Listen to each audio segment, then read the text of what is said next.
in our state board, we want to teach Tamil history, we want to teach Tamil culture. Sagarika, you are asking a very narrow question. The West Bengal board, that's exactly what they're saying. But the West Bengal board is leftists are exactly saying that. Let me ask, what is there to teach in mathematics in Bengali which is different from any other language? No, history. No, one second. No, history is the only. History, economics, nothing. Literature. No, 1 second. Mathematics, physics, anthropology, biology, chemistry, there is no difference. The only difference is history and that is why we're looking at curricula. That is why we're looking at curricula. That's all. You can teach whatever you want to teach. Why do you want to fight this battle, Mr. Sibal? Do you think this should be in your top 10 priorities, making a national board? I think it's a great idea. There's nothing wrong with it. No, it's not it's the long-term interest of the country. No, I agree with you. We're talking about the country. No, hang on. I'm just saying that putting a nice national board is not going to solve the problem that the process of learning and teaching is broken inside. We'll get to that. This is not even part of the 100-day agenda. No, that's what I'm saying. Why? No, because you raised the question, I'm answering. Let's take a straw poll here. How many of you here are in favor of a national board? See? We're all the majority. Is there anyone here who's not in favor of a national board? Right, you have the consensus here. But the it's a long-term thing. It's not. But you see, politically that is difficult, isn't it? I mean, you've got your state governments at different levels. You've got state. No, but I want to say something. No. Is it about the examination or is it about what you're going to want to teach? Let's start talking about that. In fact, let's talk about that. Let's take a short break at this point and talk about how can we across the board raise the quality of education that we are getting and how can we ensure quality education for all. That is what Mr. Sibal, Charity Minister Kapil Sibal. Next big question we're asking, this is one of the reforms, of course, but it's the objective of the reforms. How to ensure quality education for all. Quality education for all. Education that is geared to the needs of the economy. That's the big question we're asking. I know this is a huge, obviously a big task, but your first thoughts on it? My first thoughts are that I'm very, very, very depressed by the fact that we don't have quality teachers in this country. Yes. Yeah. This is one of the biggest challenges that this nation faces. And unless we have quality teachers, we won't get quality students. Right? And so I think the next revolution that is to take place in the education sector is to get quality teachers. Right? Now that, and I don't think that salary is the issue there. The issue is how to impart the kind of training that is necessary for them to understand the sensitivities of a child and how each individual child has a genius in him and how to push him forward. And I think that's the biggest challenge, and I would like you to suggest to me as to how to meet that challenge. I want to quote one educationist who I read actually yesterday. India today needs an autonomous academic standard setting regime, one that is outside the direct administrative control of the ministry or its ancillary bodies like the NCRT, because the National Council for Teacher Education is moribund.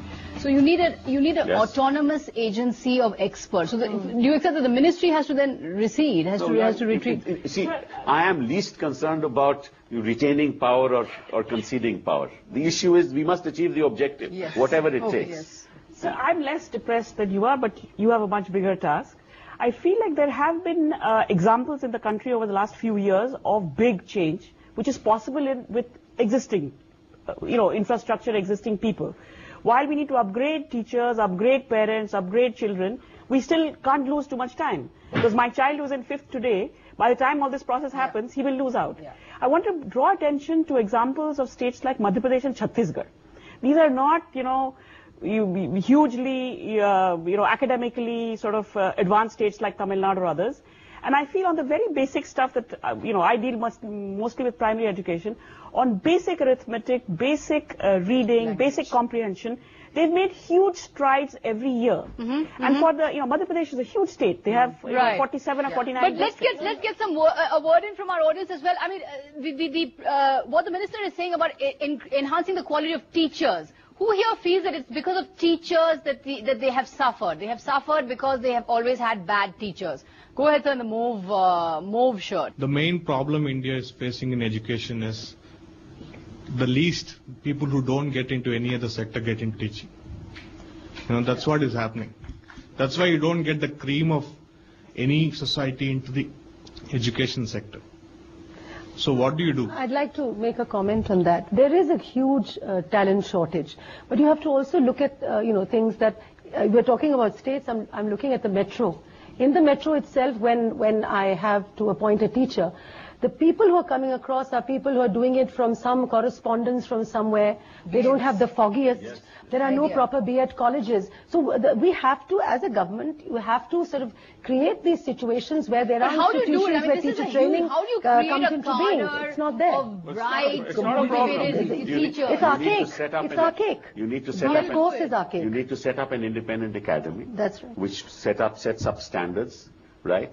And then you need teachers training institutes where you have public participation, public-private participation, right? All over the country. Okay, go ahead. Let's hear from the audience. We have to make education a passion and get people of the right talent. And it's best done is through accredited body, analyzing all the kind of education system and make it a public-private partnership. That's the worst possible idea, by the way. Can I please don't make education a passion. No. Can I make 2 constructive suggestions, please? Because one of the things that I do is go to small schools all over the country and teach teachers how to do things better. I have 2 suggestions for you, Mr. Minister. First, don't write off the 6 million teachers of India. Yeah. No, of course not. I'm not writing off. I know you're not. No. But it's easy to criticize, and you're not going to be able to push them into the sea. We have to work with them. You need content-focused training. Not Lala training, content-focused training. Teachers themselves are not able to write grade 8 exams. So schools that have teacher resource centers should be there. Just one more suggestion and then I'll keep quiet. The second is we need an Indian teacher service.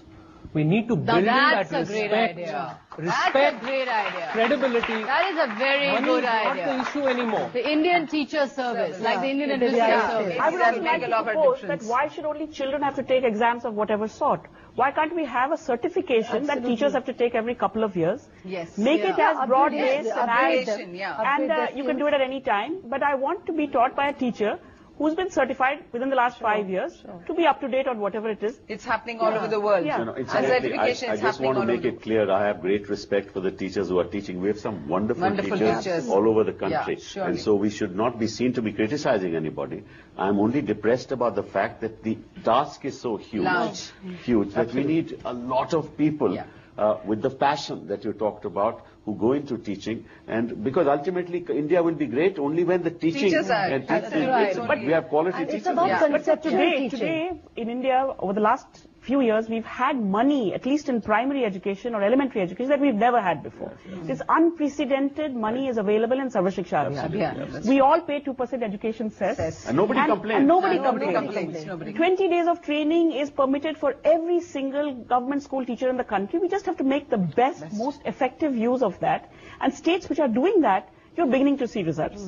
And I think Rumi, there's just one thing here, that just throwing money on teacher training, which is happening in SSA. It's not enough, but let me get a word in from the gentleman there who's been waiting for a long time. I think that you are the first person who has been into looking into this nitty-gritties of the education at the very basic levels. And in fact, in this place, I have to say one thing, that I have come across many news items when teachers are not paid in the country, they are not drawing handsome salaries. I mean, certain states not paying for 6 months altogether. So do you expect those teachers to impart, in the states, where they don't even draw the salary? Not standardized. Even the 6th Pay Commission is not being standardized. The 6th Pay Commission has been pretty... There's so much of variation. In fact, the private schools, some private institutions really underpay their teachers. That's right. Yes, they do. Not the government. It has still In fact, the government schools pay them a little better. Much better. But I think a very important suggestion has come out, that teaching should be made like perhaps the Indian Administrative Service, as prestigious, as sought after, not bureaucratic, but as prestigious. That's a good one. Don't make it bureaucratic, but as prestigious and as hotly desired as that kind of top quality job. I think that's a very, very interesting suggestion. Let's come